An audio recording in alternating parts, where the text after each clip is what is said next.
मैलेफिसेंट ने बिना शक किए स्टीफन का दिया हुआ पानी पी लिया। थोड़ी ही देर में उसे गहरी नींद आने लगी। तभी स्टीफन ने अपना छिपाया हुआ खंजर निकाल लिया। वो मैलेफिसेंट के चमकते हुए पंखों को घूर रहा था। उसका मन एक पल के लिए कांपा, क्योंकि उसने कभी मैलेफिसेंट से सच्चा प्यार किया था, लेकिन राजा बनने के लालच ने उसकी इंसानियत को दबा दिया। मैलेफिसेंट तेज दर्द के साथ जागी। उसने देखा कि स्टीफन वहां से जा चुका था। मैलेफिसेंट ने पाया कि उसके पंख काट दिए गए हैं। पंख उसका गुरूर थे, आसमान से उसका रिश्ता थे, और ये स्टीफन पर उसके भरोसे का सबूत भी थे। अब पंख छिन चुके थे और भरोसा टूट चुका था। इन दोनों दर्दों ने मिलकर उसे तोड़ दिया। वो जमीन पर गिरकर बुरी तरह रोने लगी। उधर स्टीफन ने वो पंख ले जाकर राजा को दे दिए। राजा ने मैलेफिसेंट की ताकत खत्म समझकर अपना वादा पूरा किया। उसने अपनी बेटी की शादी स्टीफन से कर दी। स्टीफन ने राजकुमारी से शादी की और बूढ़े राजा की मौत के बाद वो ताज पहन लिया जिसका उसे हमेशा से सपना था। अपने पंख होने के बाद मैलेफिसेंट ने एक लकड़ी उठाई और उसे अपनी छड़ी बना लिया ताकि वो चल सके। जब वो लड़खड़ाते हुए जा रही थी तभी पक्षियों की आवाज ने उसका ध्यान खींचा। एक और किसान के जाल में फंसा हुआ था और जान बचाने के लिए फड़फड़ा रहा था। शायद अपने जैसा दर्द देखकर या थोड़ी दया के कारण मैलेफिसेंट कॉय के पास गई और मंत्र पढ़ा। देखते ही देखते वो कॉ रोशनी में एक काले कपड़ों वाले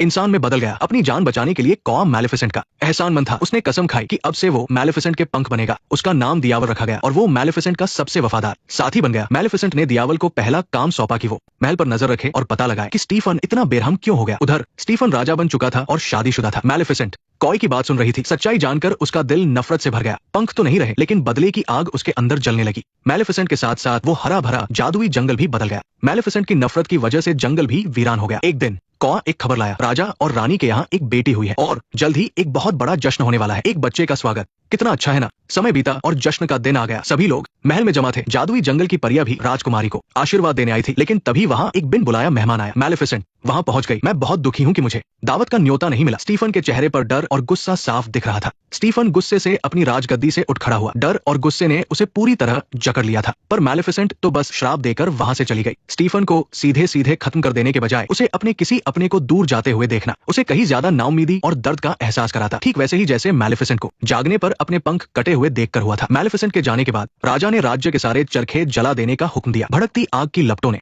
रात के आसमान को तो लाल कर दिया, पर वो स्टीफन के दिल की बेचैनी दूर नहीं कर सकी। वो जानता था कि मैलेफिसेंट का श्राप इतनी आसानी से टूटने वाला नहीं है। साथ ही उसने एक फौज मैलेफिसेंट पर हमला करने के लिए भेजी, लेकिन मैलेफिसेंट ने कांटों से एक बहुत बड़ी दीवार खड़ी कर दी थी। कोई भी इस कभी न टूटने वाली कांटों की दीवार को नहीं तोड़ सकता था और गलती से भी पास जाने पर वो उसे निगल सकती थी। इसके बाद से जादुई जंगल और इंसानों का रिश्ता हमेशा के लिए खत्म हो गया। हमला नाकाम हो चुका था। इन एक के बाद एक झटकों ने स्टीफन को और भी ज्यादा पागल कर दिया। उसने पालने में सो रही अपनी बेटी को देखा और अचानक उसे एक जबरदस्त आइडिया आया। उसने राजकुमारी को जादुई जंगल की परियों को सौंपने का फैसला किया। उसे लगा कि परियां अच्छे दिल की हैं और वे राजकुमारी को कोई नुकसान नहीं पहुंचाएंगी। और सबसे जरूरी बात यह थी कि महल से दूर रहकर राजकुमारी के चरखों के पास जाने का खतरा भी कम हो जाएगा। स्टीफन ने परियों से राजकुमारी को उसके 16वें जन्मदिन के अगले दिन तक पालने को कहा और फिर उसे वापस महल लाने को कहा। मैलेफिसेंट को भी ये खबर फौरन मिल गई, लेकिन परियों को इंसानी बच्चे की देखभाल करना बिल्कुल नहीं आता था। उन्हें यह भी नहीं पता था कि बच्चे को वक्त पर दूध पिलाना होता है और वे अक्सर छोटी राजकुमारी को भूख से रोता बिलखता छोड़ देती थी। वे तो कभी कभी मिट्टी लगी गाजरें सीधे राजकुमारी के पालने में ही डाल देती थी। मैलेफिसेंट को अपने कौवे डायावल से परियों के ठिकाने का पहले से ही पता था, पर उसने सोचा नहीं था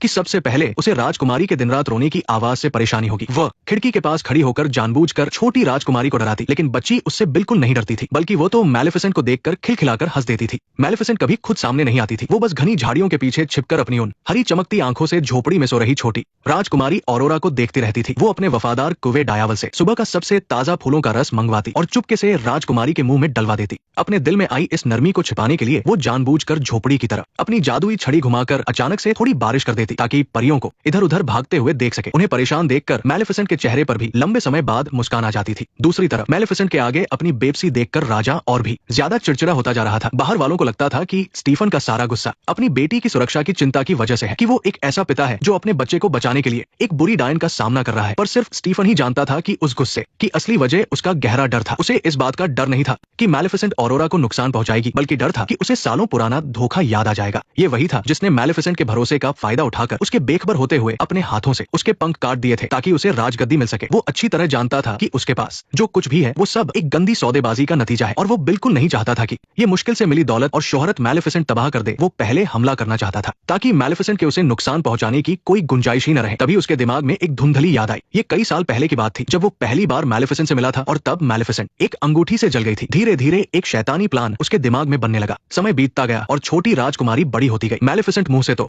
राजकुमारी को नापसंद करने का दिखावा करती, लेकिन जब भी राजकुमारी किसी चट्टान से गिरने वाली होती तो वो अपने जादू से उसे हवा में ही संभाल लेती थी। इस समय मैलेफिसेंट के मन की उलझन और भी बढ़ गई थी। एक तरफ वो स्टीफन से नफरत करती थी, ऑरोरा उसी की बेटी थी, यानी उसके दुश्मन की बच्ची जिससे उसे बदला लेना था। वहीं दूसरी तरफ ऑरोरा की मासूमियत और प्यारेपन में उसे अपनी पुरानी झलक दिखाई देती थी, उसे बचाना चाहती थी। और छोटी राजकुमारी ने भी उस परी को देख लिया जो हमेशा अंधेरे में छिपी रहती थी। उसने न सिर्फ मैलेफिसेंट की कड़वी बातों को अनसुना कर दिया, बल्कि खुद आगे बढ़कर मैलेफिसेंट से उसे गले लगाने को कहा। लेकिन ऑरोरा की उन भरी हुई आंखों को देखकर जो भरोसे से चमक रही थी, वो आखिर में खुद को कठोर नहीं बना सकी। उसने बहुत सावधानी से अपने दोनों हाथ आगे बढ़ाए और बहुत ही नरमी से ऑरोरा को गोद में उठा लिया। उसकी गोद में वो छोटा सा नर्म शरीर था जिसमें से धूप और फूलों की खुशबू आ रही थी। उस पल मैलेफिसेंट के दिल का कोई सख्त कोना पूरी तरह से पिघल गया। एक ऐसा एहसास जो उसने पहले कभी महसूस नहीं किया था उसके दिल में पनपने और फैलने लगा। दुश्मन की बेटी होने से ज्यादा ऑरोरा उसके दिल में अपनी बेटी जैसी लगने लगी थी, जिसकी उसने पूरी लगन से हिफाजत की थी। वक्त बीतता गया और छोटी राजकुमारी बड़ी हो गई। उसके धूप की तरह चमकने वाले सुनहरे बाल थे और नदी की तरह साफ नीली आंखें थी।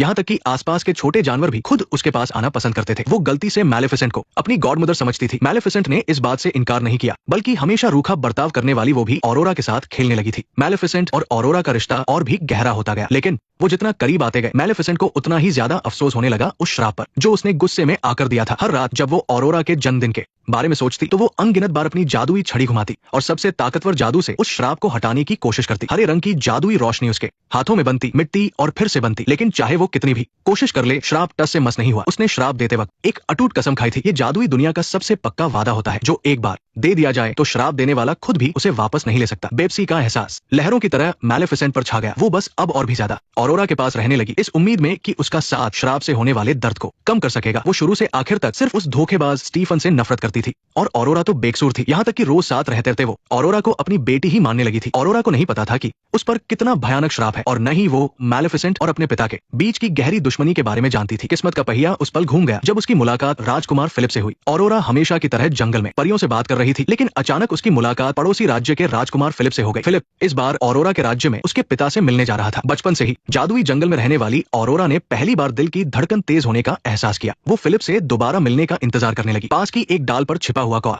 डियावल ये देखकर इतना उत्साहित हो गया कि उसके पंख भी कांपने लगे। उसे लगा कि फिलिप ही उस श्राप का तोड़ है, लेकिन डियावल का उत्साह मैलेफिसेंट पर असर नहीं कर पाया। वो दूर से उन दोनों को खुशी से बातें करते हुए देख रही थी और उसके चेहरे पर एक व्यंग भरी मुस्कान आ गई, लेकिन उसकी आंखों में छिपा न सकने वाली उदासी भरी हुई थी। वो इस तथाकथित सच्चे प्यार का मजाक उड़ा रही थी। उसने ऐसा श्राप इसलिए दिया ही था क्योंकि उसे यकीन नहीं था कि इस दुनिया में सच्चा प्यार होता भी है। कई साल पहले स्टीफन ने भी उससे सच्चे प्यार की कस्में खाई थी। कहा था कि वो हमेशा उसकी और जादुई जंगल की रक्षा करेगा, लेकिन बाद में वो कस्में सबसे बड़ा मजाक बनकर रह गई। उसने सच्चे प्यार का नाटक करके उसका भरोसा जीता और फिर पलटकर उसके पंख काट दिए, जिसके बदले में उसे राजा की गद्दी और सबसे बड़ी ताकत मिली। मैलेफिसेंट की नजर में ये तथाकथित सच्चा प्यार इंसानों का अपने मतलब के लिए बनाया गया एक झूठ था। और दूसरी तरफ ऑरोरा खुशी खुशी अपनी झोपड़ी में लौटी, लेकिन वहां उसने तीनों परियों को आपस में झगड़ते हुए देखा। परियों की बातों से ऑरोरा को पता चला कि उसके माता पिता मरे नहीं है। वो असल में एक राज्य की राजकुमारी थी जिसे एक बुरी डायन ने श्राप दे दिया था, इसलिए उसे मजबूरी में जंगल में आकर बड़ा होना पड़ा। और ये बहुत ही बुरा श्राप उसी गॉडमदर ने दिया था जिसके साथ वो रोज रहती थी। ऑरोरा ने लाल आंखों से